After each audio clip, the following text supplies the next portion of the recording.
Uh, okay, so we want to think about the meaning and the lessons that we take from the holiday of Sukkot, which is starting this year, Friday night, and it lasts a full week. Um, there's many different angles to think about, many different meditations. So hopefully we'll go through some of them, and hopefully we could think about some of them and maybe internalize some of them, but we have a whole week to do that. The place, where do we begin? So one place to begin is to think about what are we celebrating and why are we celebrating it right now at this time of the year? So there are really two, if you want to give a general introduction to the holidays in Judaism, there are really two different tracks of reasons for holidays. One is historic and one is agriculture. So in other words, if you look at the Torah, and the Torah tells you there's basically three major pilgrimage holidays: Passover, Shavuot, and Sukkot. And the Torah gives us the reason for the celebration. And Passover, the Torah refers to it as the season of the Aviv, the season of the spring, which means the grain is now ripening. And if you're a farmer and you're dependent on agriculture for your livelihood, after the long months of the winter, and you go outside and you see the spring and you see your wheat ripening, that's a cause for a celebration. Then 2 months later, you have Shavuot, which is the harvest. And if you're the harvest is a great time, because harvest, you see the fruit of your labor and you see your assets and you're very excited. And then what they would do is the grain and the fruit, whatever fruit they grew, in other words, primarily wine and oil, you need to allow it to dry so it could last through the winter. And all summer, you let the fruit dry and you let the wheat dry. And then at the end of the summer, it's the season of the ingathering, when your produce are literally in your house, in your storehouses. And that's when the joy is complete, because now you're ready for the winter. And that's referred to in the Torah as Chag HaAsif, the season of the ingathering. So if I say, why are we celebrating right now?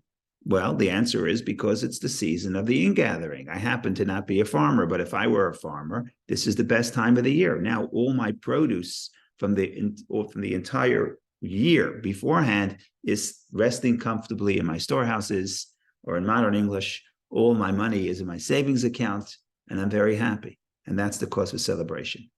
But that's only one track of the reasons for the holidays in these three pilgrimage holidays. But there's also another track. In addition to be the natural agricultural cycle, there's also a spiritual, historic reason. And everybody knows this, that when it comes to Passover, is the season that Hashem took us out of Egypt. When it comes to Shavuot, it's the season that we got the Torah. And Sukkot is the anomaly. What are we celebrating? What historical event are we celebrating? So this is a very tricky concept, because the Torah tells us as follows. The Torah tells us that eat in the sukkah dwell in the sukkah for 7 days, because when Hashem took us out of Egypt, we sat in Sukkot. In the language of the Torah, because I placed you in the Sukkot when I took you out of the land of Egypt. So now we understand why we sit in the sukkah, because we were in the desert. And the desert, it was hot, so you have to make a hut. So we sat in the huts, and to commemorate that, we sit in the sukkah. The problem with that interpretation is, why this time of year? Why right now? Why is it that we sit in the sukkah in the fall? That's not when we left Egypt. We left Egypt in the spring, Passover. So it would make sense to say, have your Passover Seder in the sukkah. That would make sense, because we left Egypt and we sat in the sukkah. So it's all one holiday. But why do we have a holiday now, 6 months after Passover, commemorating the fact that God took us out of Egypt? So that's a question that we have to deal with. And we have a practical answer and a very spiritual answer. But just to summarize so far, there's two tracks of why we have holidays. hopefully we will be able to synchronize those two and say it's not just two separate tracks, but there's overlap. They align. But we'll get to that. The alignment we'll get to later. Right now we have two separate tracks for holidays. We have the natural cycle. We're celebrating agriculture. We're celebrating the season of the ripening, the season of the harvest, and the season of the ingathering. Okay, that makes sense. There's also the historic, spiritual, miraculous cycle. Passover is when we left Egypt, Shavuot when we got the Torah, and Sukkot, I don't know, somehow related to Passover. And the question is, somehow related to the Exodus. So if it's related to the Exodus, why is it here right now? Why this time of the year? Okay, so let's start with the practical answer. And this is the answer that the Medrash offers. The Medrash says, look, we want to sit in the sukkah to commemorate that God put us in the sukkah when we left Egypt. You can't commemorate that in the springtime. Why not? Because everybody is outside in their huts in the spring. Think before air conditioning. What did people do in the summer? They didn't sit in the home. They sat outside in the shade. So everybody is going outside during Passover season. Everybody's bringing out their outdoor furniture, and everybody wants to sit outside. So if we go outside and we build a sukkah, it's not recognizable that it's to commemorate the Exodus and God putting us in little shacks when we left Egypt. So we have no choice. What do? Says the Medrash. We wait till it starts getting cold and chilly, just like it is here, 50 degrees at night. And everybody starts packing away the summer furniture. And everybody starts moving indoors. And then we move outdoors. And then we show that we're doing this to commemorate God's kindness to us in the post-Exodus when he took us out of Egypt and he put us in the huts. So that's a technical reason. Why is that a technical reason? Because the answer is really, we're celebrating Passover. It should have been 6 months ago. There's a technical reason. It's not recognizable. So therefore, we do it now. But really, what we're commemorating is Passover. So that's the Medrash, and that's the basic answer. But of course, the mystics say that it's much deeper. We're not just celebrating now because of the technicality, but there's actually a lot. It actually has to be at this time of the year. Okay, so where do we start from here? So let's think about this for a moment. And let's think about the idea that every holiday is the anniversary of an event. If you think about it, every Jewish holiday. So Hanukkah, it's not a biblical holiday, but it's a rabbinic holiday, but it commemorates the rededication of the Second Temple. Purim is when we were saved from Haman. And Passover, of course, the Exodus. Shavuot, we got the Torah, as we mentioned. The only holiday which is not on, even Rosh Hashanah, Yom Kippur. So Rosh Hashanah is the day of judgment. And historically, that was the day when Adam and Eve were judged, because that's the day they were commanded against eating the fruit of the tree of knowledge. And that's the day they ate the fruit of the tree of knowledge. So Rosh Hashanah it's not commemorating, it's reliving the concept of judgment, because the very first judgment of humanity was on Rosh Hashanah. Yom Kippur, the Day of Atonement, is also an anniversary of an atonement. After the Jewish people built the golden calf, God forgave them. And then not only did he forgive them, but the forgiveness was complete. And that was expressed by the fact that he gave them a second set of tablets, and the Jewish people received the second set of tablets on Yom Kippur. So Yom Kippur is a day of atonement. So because it's commemorating the original atonement of the sin of the golden calf, the first collective sin of the Jewish people. So every single holiday on the calendar, no matter what holiday you find, it's an anniversary commemorating something. Except for Sukkot. What happened on the 15th of Nisan? I'm sorry, the 15th of Tishrei, the 15th of the 7th month. What happened on the day of Sukkot? The answer is absolutely nothing. Nothing happened. Okay, so what are we celebrating?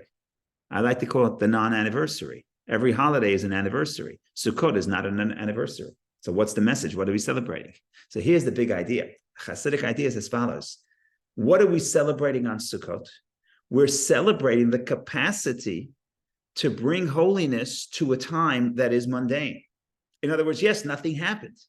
But for a holiday to make something a special and holy time, we don't need God to come and do something to make it holy. That are the other holidays. We have the power to take something that is mundane, time that is mundane, and infuse it with holiness. And that's what we're celebrating. Now, that is also very much connected with the theme of the sukkah. Because think about it. The sukkah, the Talmud says it's a very easy mitzvah to do. It's not easy to build sukkah necessarily, but it's a very easy mitzvah to do. Why? Because what is the mitzvah of sukkah? The mitzvah of sukkah is, there's no mitzvah. Whatever you do, do it in the sukkah. And if you do it in the sukkah, that's the mitzvah. So if you're reading your newspaper, if you're studying Torah, if you're eating a Danish, whatever you're doing it in the sukkah, that becomes a mitzvah. What do we see here? The same theme. Just like in the realm of time, we take a time that is not unique on its own. It's not holy. Nothing happened. But the Jewish people, we have the power to infuse holiness in time. We also could take things, experiences that are mundane. Anything you'll do, you'll read a book, whatever you're going to do. If you do it in the sukkah, if you do it in the awareness that Hashem is surrounding you, as we'll discuss, then that act, which is mundane by itself, becomes holy, becomes part of the mitzvah. Okay, so that's a very big idea, and that's why everything we do in the sukkah is a mitzvah, because that's the whole theme of sukkah. The whole theme of sukkah is that anything we do can become holy if we do it with the proper awareness. So that is introduction number one. Again, to summarize, what do we trying to figure out? We're trying to figure out why the holiday now. What are we celebrating? So the Torah is telling us that we're celebrating the concept of God took us out of placed us in the sukkah when he took us out of Egypt. But why now? Okay, why specifically now? So the first answer is the technicality. We have when else are we going to do it? We can't do it when everybody's going outside. We do it when everybody's going inside, and we go outside, so it's recognizable that we're doing it for the mitzvah. The second reason is we specifically choose a time when nothing happens, because the whole idea is that the Jew has the power to bring holiness into mundane time. Nothing happened on this day. And also into mundane activities. Usually a mitzvah is a holy act. If you do what God says, if you put on tefillin, if you eat the matzah, if you whatever it is, if you any action you do that is prescribed in the Torah is considered a holy action. But what happens if the theme of Sukkot is that anything you do could become holy, anything you do could become a mitzvah.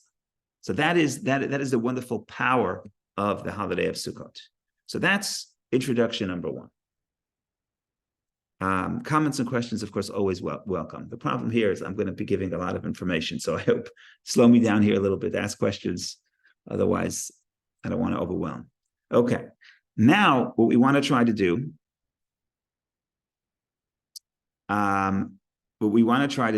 is think about the two parallel tracks of the holidays, because I think it's an interesting concept. So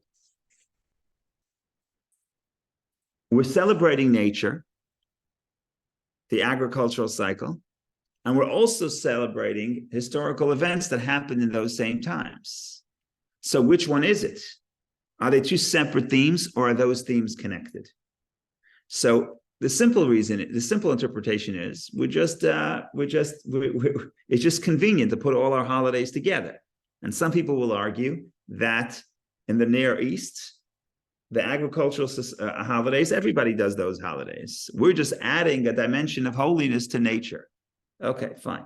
But we're going to say something very, very powerful, I think, from the Hasidic interpretation. And this is very poetic, it's very poetic. Why do we celebrate our historical events in a cycle that parallels the natural agricultural cycle? Because in some ways, we, the people, our spiritual development parallels the agriculture in the field. In other words, what is happening practically in the field is happening spiritually within our souls. And just like it takes time for the produce to ripen, and there are different holidays that we celebrate to commemorate as the produce develops, so spiritually speaking, we go through that same process within our life. Okay, so this is very powerful.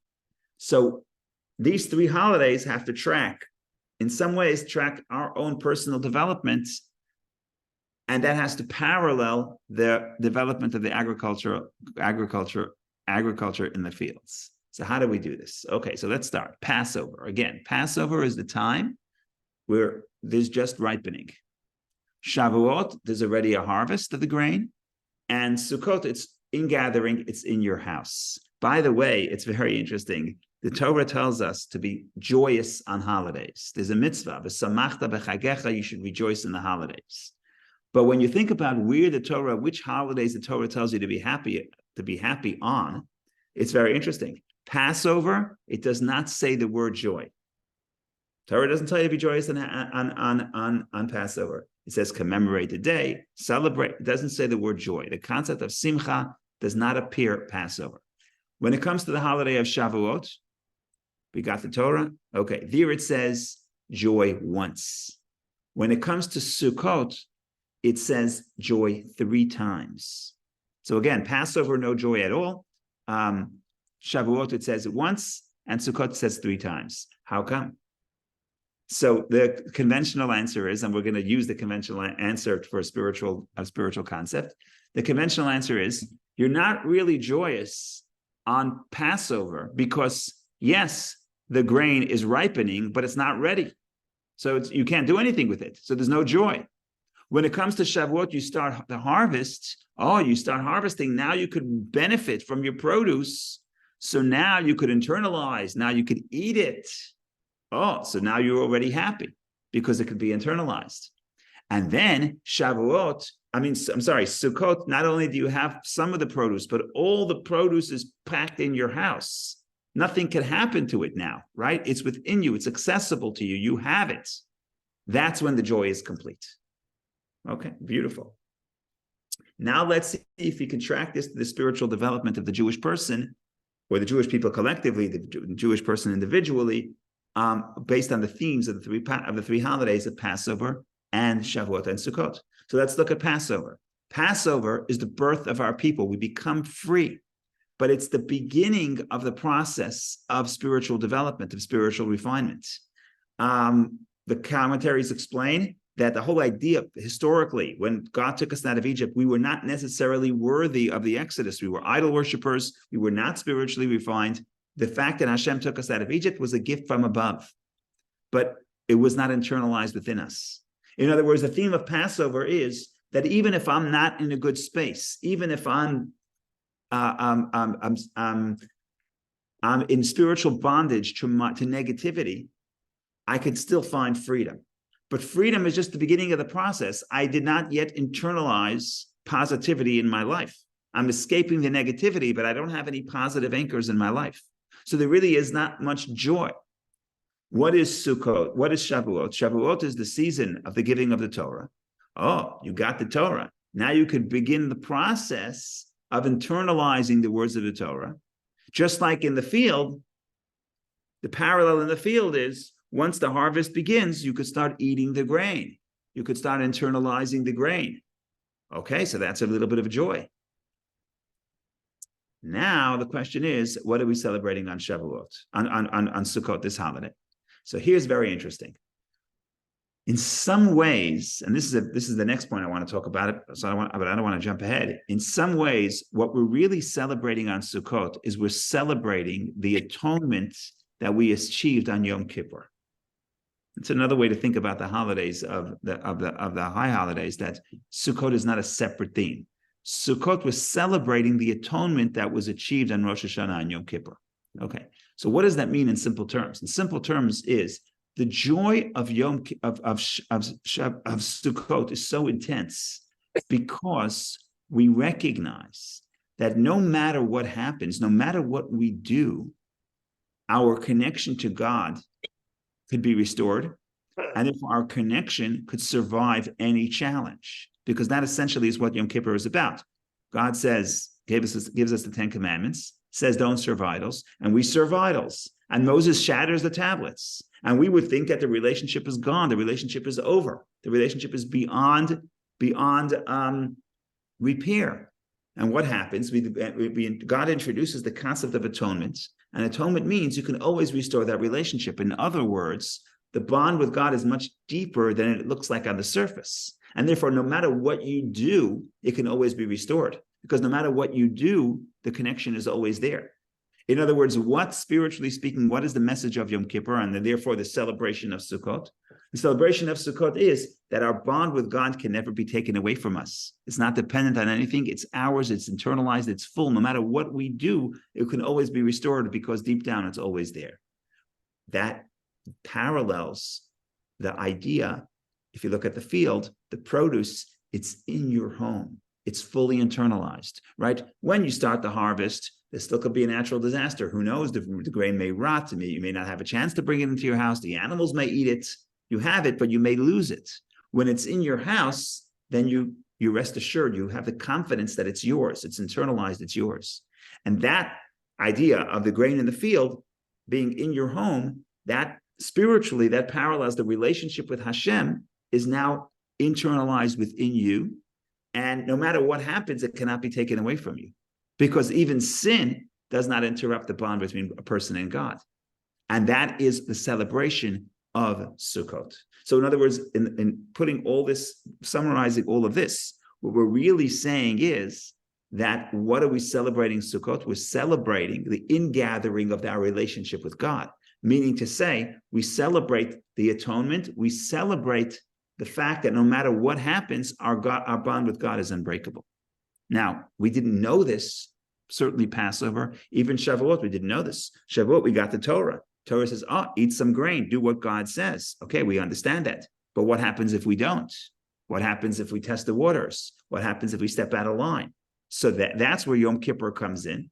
And the atonement of Yom Kippur comes in, which means the bond is never beyond repair, because the bond is deep down, is always there. And that is what we celebrate on Sukkot, the unbreakable bond with Hashem.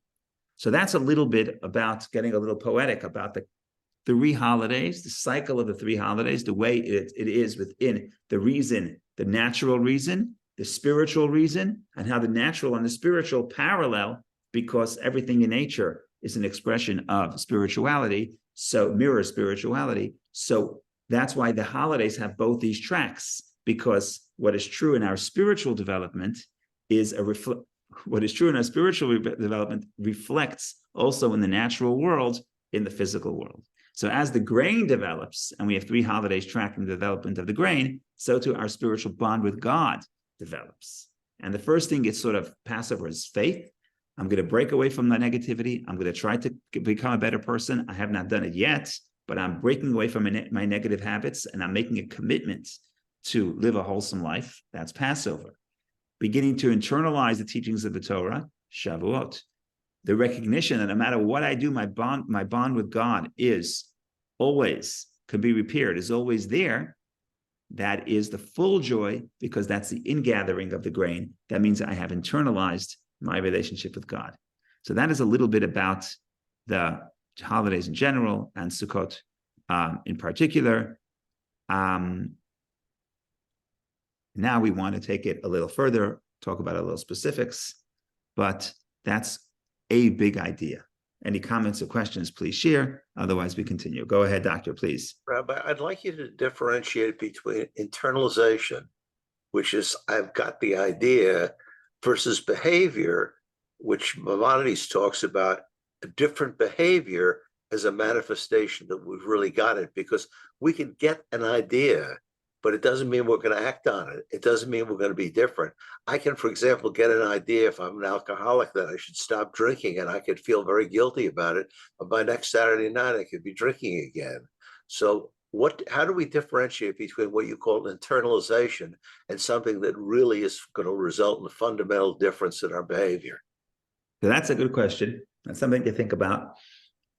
If I had to just answer right on the spot, I would say that action, action could be an expression of internalization, right? If I've internalized something, I will act in that way. So action could be an expression of internalization. Action could also be just the first step in the right direction. So I could not internalize something and act on that anyway. And that's, I think, what Passover is. So for example, let's say, you can go both ways. You could say, I'm a kind person, and that's why I act kind. So in that sense, the action is an expression of my inner feeling, my inner emotion, my inner emotional state. On the other hand, you could say, that I do not feel kind, and I am not kind, and I'm acting kind as a first step in growing and internalizing the concept of kindness, right? So action is important. Action could be an expression of the kindness. Action can also be the initiation of the process.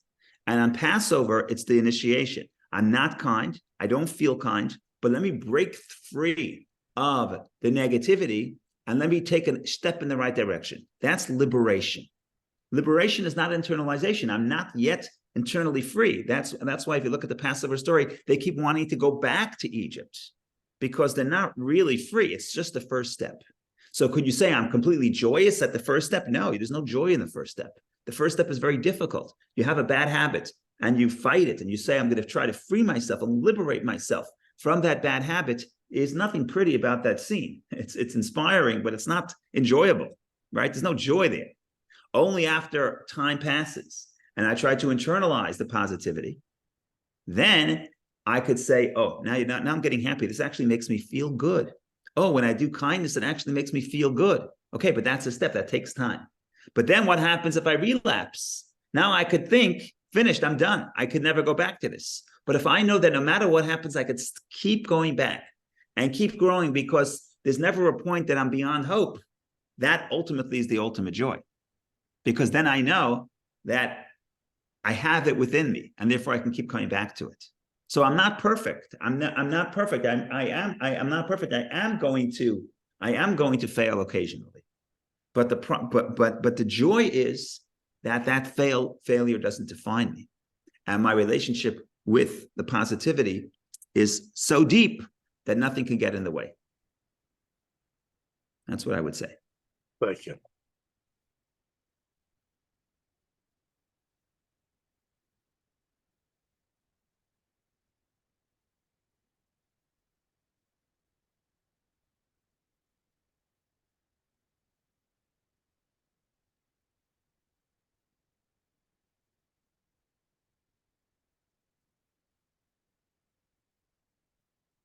Okay, let's talk a little bit more about Sukkot, like the general theme of Sukkah, and then we can start talking about some specifics.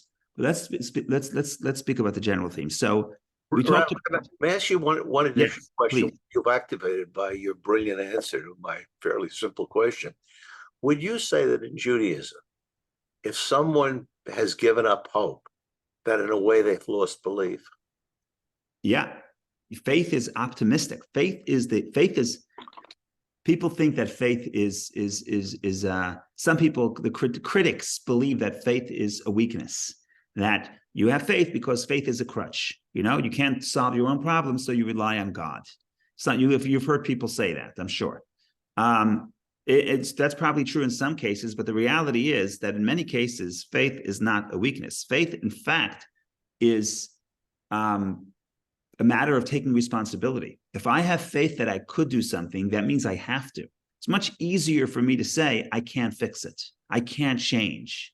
God doesn't give me the power to change. This is the way I was created. There's nothing I can do about it, right? In some sense, the lack of faith is absolving of responsibility. Faith, on the other hand, in many cases, is not a response to weakness. To the contrary, faith is what demands much more of the person. If I believe that I'm connected to God, I believe that I have infinite power, I believe that God puts me in this situation, or I put myself in this situation, but I could restore and reconnect, then I have to do it. I can't say that the easiest thing is I can't. But if I believe I have the ability to do so, then that requires a serious investment of time and effort, right? So lack of giving up hope. Faith and hope go together, absolutely. Lack of hope is lack of faith, indeed. Okay, so just to summarize quickly. So we talked about the three holidays, Passover, Shavuot, Sukkot, and how the three pilgrimage holidays interact with each other. The produce develops in the field, And on a parallel level, the Jewish people as a nation and every individual Jew individually also develops in their spiritual journey based on the themes of Passover, Shavuot, Sukkot, as we have mentioned. If we need a review, we'll be online, you can review. Okay. Now we want to look at sort of shift the spotlight and think of holiday of Sukkot not in the cycle of the 3 pilgrimage holidays, but to think of it in the context of the 3 holidays of the high holiday season, Rosh Hashanah, Yom Kippur, and Sukkot. Now, the conventional interpretation is that it's 3 separate holidays. The first 2 holidays, the high holidays, are the days of awe. It's serious days. It's the day of judgment. It's the day of atonement. It's very serious. And then that's when you get to the second half of the month, it's the season of joy. You know, the irony is that some Jews come to Shul on 3 times a year, Rosh Hashanah and Yom Kippur, or twice a year. The irony is we know why they don't come back. They don't come back because they go to Shul those days that Judaism is so serious. If every Jew would come to Shul once a year on Simchat Torah, when there's joy and there's dancing and there's l'chaim and there's a kiddush, then they would come back every Shabbos, right? So the second half of the month is a completely different experience. So some people look at it as 2 different experiences. We have the first half of the month is awe, and then we're tired of the awe and we go to the joy. Second half of the month is the joy. Sukkot, Simchat Torah. Well, Simchat Torah is sort of the rabbinical edition. Simchat Torah, Shmini Atzeret, the 8th day in Israel. That Simchat Torah is on the 8th day. Okay, but that's another story. Those are details. The deeper understanding is that it's actually one theme. Rosh Hashanah, Yom Kippur, Sukkot is or the days of awe and days of joy, if you want to generalize. Days of awe and days of joy are 2 sides of the same coin. And therefore, when you come to Sukkot, it's not really a new theme. It's not like, okay, let's find something to be joyous about. What are we happy about? We're happy about what happened in Rosh Hashanah and Yom Kippur. Okay? And this could take different, we could think about this in different ways, but we'll stay simple. On the most simple level, what are we celebrating? We're celebrating the forgiveness. So if I do something wrong and I have to apologize and take responsibility. So the act of apologizing and taking responsibility is a serious act. It's not a time for joy. But then when you forgive me, now I'm celebrating the joy. Now I'm celebrating the forgiveness. So because I'm celebrating the forgiveness, I break into joy. I break into dancing, whatever it is. Now we're happy. But what am I happy about? I'm happy about the atonement and the forgiveness that I achieved when you forgave me. So by the same token, the second half of the month, Simchat Sukkot, and that was one of our questions at the beginning. Why are we celebrating now? So we had the agricultural reason, we had the historic reason, but another reason is we're celebrating the atonement of Rosh Hashanah and Yom Kippur. Okay? Rabbi, are you equating atonement with forgiveness? I mean, you can atone, but how do you know you're forgiven? So that's a very good question. When you talk about the prayers of Rosh Hashanah, there are different words for atonement, slach lanu, machal lanu, kapar lanu, different words and different states of atonement. To simplify, when I say atonement and I say forgiveness, what I really mean is the restoration of the relationship, or even intensification of the relationship. We're back to the way it was before the sin, and it's actually intensified. And that's why I say the atonement, the original atonement for Yom Kippur, what does Yom Kippur represent? When the Jewish people built the golden calf, the atonement came in stages. The first thing God said is, I'm not going to wipe them out. I'm not going to punish them. Is that a level of forgiveness? Yeah, God won't punish you. There's much more to that.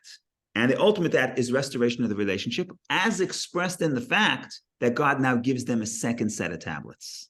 So the second set of tablets the first ones were shattered by Moshe because the relationship was shattered. You did something, it was an act of betrayal. So Moshe shatters the tablets. This fact that God gives us the second tablets, that represents the restoration of the relationship. Even physically, here you have a new set of tablets. So Yom Kippur is about the restoration of the relationship, which means no sin can get in the way of the relationship, because like a child who sins against the parent, ultimately, deep down, the forgiveness will always be there.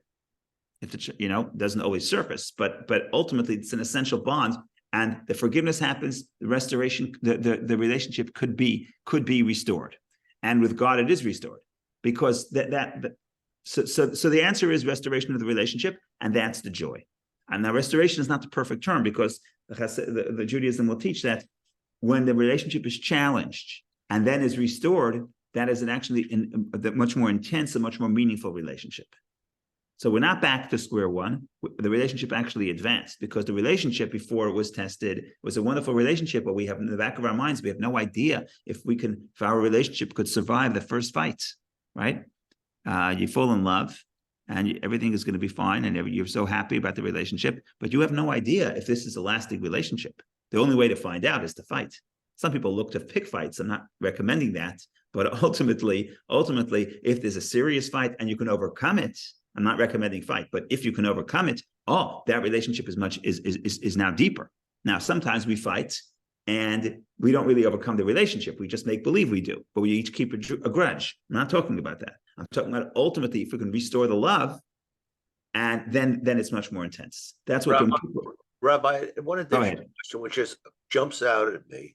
We talk about the relationship between the Jewish people and God rather like a marriage between a man and a woman. Now, my question is this: if atonement is supposed to take place at the holiday Rosh Hashanah Yom Kippur between man and God, is there an aspect in Hasidic Judaism where one is supposed to do the same thing with a marriage? Well, one is supposed to go through exactly the same process vis-a-vis one's spouse to restore the original feelings that took place and hopefully make them better. Does that take place too, or is that just an idea I just came up with that's as cute but irrelevant? No, it certainly takes place. The question is if it takes place if that parallels the Yom Kippur. Some people have, the cycle. When you apply this to your own personal life, sometimes I can't wait for Yom Kippur for the restoration, right? Sometimes I have to do it earlier. And in the person's own life, so the model is the same. Whether or not I do it at this time of year is another question. With our relationship with God, this is the time of the year where it's easiest to do this. And maybe we'll talk about that in a second.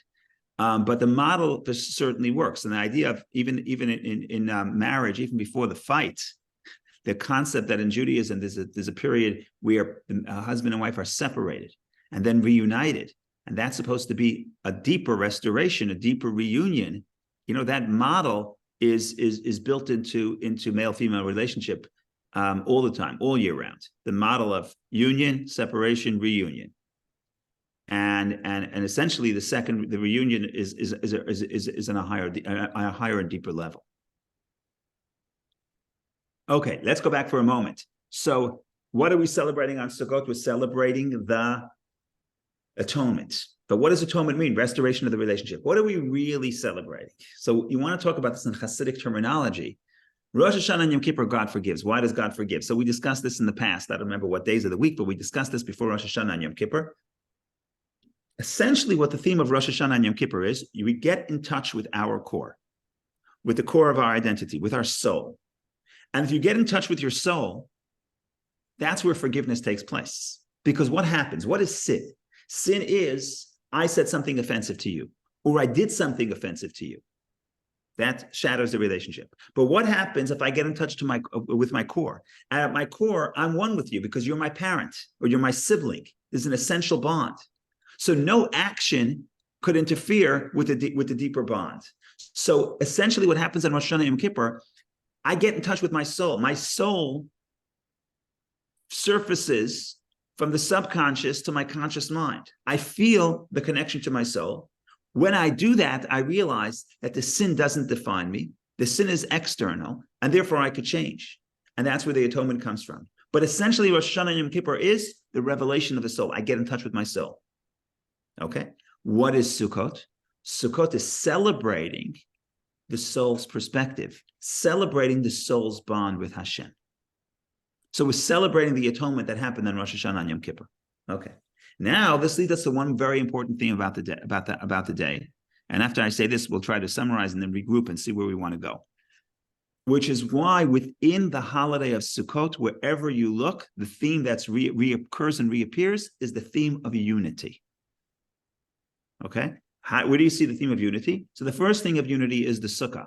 It's almost the only mitzvah that we can all do together. The Talmud says theoretically speaking, all Jews could sit in one sukkah. A sukkah represents the environment that encompasses many people. So a sukkah, theoretically, you can put all Jews in one sukkah. There's almost no other mitzvah that you can put all Jews and do that together. We can't all eat the same piece of matzah. We can't even all hear the same shofar because it's not loud enough. But theoretically, you could build a sukkah as big as you want, and you could put all the Jews in one sukkah. That's one theme of unity. Another theme of unity about sukkah is that we take the four species. We take the lulav, etrog, hadassim, and aravot. We take the four species, we combine them, and we make a blessing. And the Medrash talks about how every one of these four species represented a different type of person. And we unite all of them, and Sukkot is the season of unity. Okay, what does Sukkot have anything to do with unity? Well, if Sukkot is the other side of the coin of high holidays, and if high holidays is getting in touch with our soul, so now we have now we have a well-established Hasidic concept that the more you connect to your soul, the more you can unite with other people. Because what divides us is our body. What divides us is the physical aspects of life. We talked about this in the Tanya. The Torah says, love your fellow as yourself. And it's a big question. Could you love your fellow as yourself? And many commentaries say, sorry, you can't. You can't love your fellow as yourself. How are you going to love your fellow as yourself? Is you, this, him, the other person's the other. You could never love the other as yourself. And therefore, some commentaries say, some great classic commentators say, that you can love your fellow as yourself. So what does the Torah mean when the Torah says love your fellow as yourself? The Torah means to say that you should treat the other person the way you want to be treated. That you could do, but you can't love your fellow as yourself. The Hasidic commentary says, well, if you view yourself as primarily physical, as primarily body, you have a body and a soul, but you're primarily body and your soul is secondary, then you can never love your fellow as yourself. Anyone who's primarily physical can never love your fellow as yourself. But if you view yourself as primarily spiritual, primarily your soul, then you could love your fellow as yourself, because on the soul level, we're all one. So to put it in a cute way, are you a body with a soul, or are you a soul with a body? If you're a body with a soul, you could never love your fellow as yourself. If you're a soul with a body, then you can. Okay, so what is Sukkot? Put all the pieces of the puzzle together. What is the Sukkah? Sukkah is the celebration of the unity with God that we achieved and we felt on Rosh Hashanah and Yom Kippur. When I tap into my soul, what happens to me at that state? I also feel your soul, and therefore I unite with other people as well. And this is a concept that we talked about in the past, and I think we spoke about it. I think we did it with Dr. Tamarin when we did the lessons. That joy is synonymous with transcendence. There's joy and there's pleasure, and they're two separate things, and most people mix up the two. When most people want to be happy, they seek pleasure. But pleasure does not really bring joy, certainly not lasting joy, because ironically, pleasure is about the self, and joy is about transcendence, going out of myself. And it works both ways. When I'm happy, I want to connect to somebody else. It's very hard to be happy alone. When I'm happy, I want to speak to somebody else. I want to connect to somebody else. When I'm sad, I want to be left alone. Okay? So transcendence and joy work together, because ultimately, the physical aspects of life don't bring joy. No matter what I have, I'm going to want more. The physical aspects of life is actually heavy. It pulls me down. The more I have, the more I want. The more I have, the more I worry. The more I have, the more I compare myself to others. That's not where joy comes from. Joy comes from getting in touch with the soul, and the soul transcends. And when the soul transcends, the soul sort of breaks away and lifts itself above the physical. And that's where the feeling of joy comes from. That's why music creates joy. It lifts a person above. So what is Sukkot? Sukkot is the idea. What is joy in general? Joy and unity, therefore, go together. If I get in touch with my soul, I transcend the physical, I uplift myself, and then at that point, I'm connecting to God, I'm connecting to others. And that's why the more connected we are with our soul, the more connected we are with the joy. And that's why only when we experience our soul on Rosh Hashanah and Yom Kippur, that is when that's how we get to the joy in the Sukkah post Rosh Hashanah Yom Kippur, as a continuation of Rosh Hashanah Yom Kippur. Okay, I want to say one more important theme, and I think that will be it, unless anyone has any comments or questions. Okay.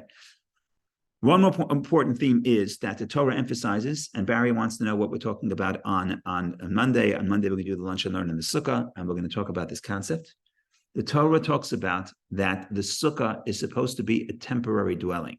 You don't sit in a house. You have to sit in a temporary dwelling. Now, what happens is like this. What happens is part of the question is, where do we get our security from? Where do we get our peace of mind? What's the anchor in our life? And there is a tendency for people, especially people who just experience the ingathering, just fill their homes and their storehouses with the grain, with the oil, with the wine. So they have physical possessions.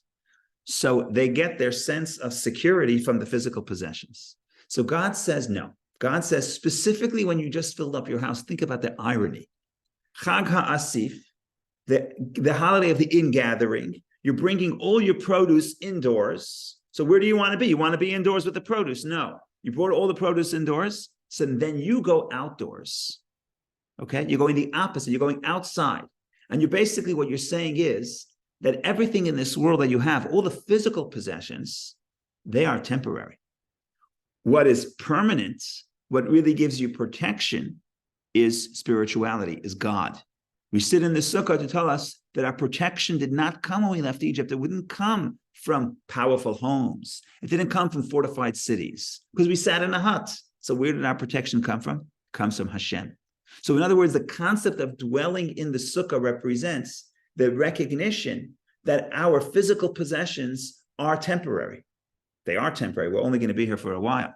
So our physical possessions are temporary. That's not where we get our comfort. That's not where we get our sense of joy. Our sense of comfort, a sense of security, a sense of joy, we get from Hashem. That is also part of the theme of the Sukkah. That we dwell in a temporary hut. What that's telling us, that our soul in the body is temporary. Our interaction with the physical world is temporary. That's not where we get our joy. Our purpose is to infuse the temporary with meaning. And that's a very interesting point, because the Talmud says a very interesting phrase. You have to live for 7 days. You have to make the temporary hut your permanent dwelling. What? Temporary hut, permanent dwelling? Yes. Live in the temporary hut, but live there the way you would live in your house, in a permanent way. Don't just come in there occasionally. Live Teishvu Kein Taduru. You have to dwell. Just like you live in your home, you have to dwell in, for these 7 days, you have to dwell in the temporary hut, but dwell in a permanent way. What is that telling us? That's telling us that we have to recognize that our physical possessions are but temporary, but we invest ourselves in the physical possessions, in our physical assets, in our physical life, and we invest and we give permanence to what is when it's on its own, it's temporary. In other words, when we bring spirituality to the physical experience, we are bringing permanence to something temporary. So that is a little bit of some thoughts on Sukkot. Of course, there's a lot more to say, but I hope it wasn't too detailed or too much. But the main thing is that on Sukkot, we experience the soul's connection with God.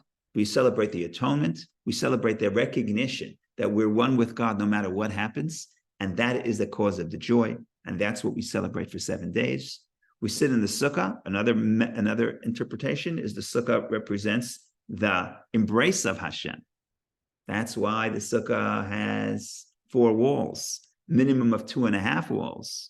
So the Arizal already explained that an arm, if you have an embrace, if you have a hug, so the arm really has two parts, 2.5 parts. It's talking about from the shoulder to the elbow, from the elbow to the wrist is 2, and then from the wrist to the top of the fingernails is 2.5. That's an embrace. That's the minimum size of the sukkah, is a divine embrace. And if you want a 4-walled sukkah, it's 2 hands embrace from all the connections, from all the sides. So the sukkah, we celebrate the embrace of Hashem. We celebrate the idea that while being in this physical world, we're embraced, we have the connection to the spirituality and connection to the divine. And ultimately, that's the greatest cause of joy. So the main thing is that we should have a very joyous Sukkot and only happiness and only blessing in the new year. Thank you all. Thank you for joining. Amen.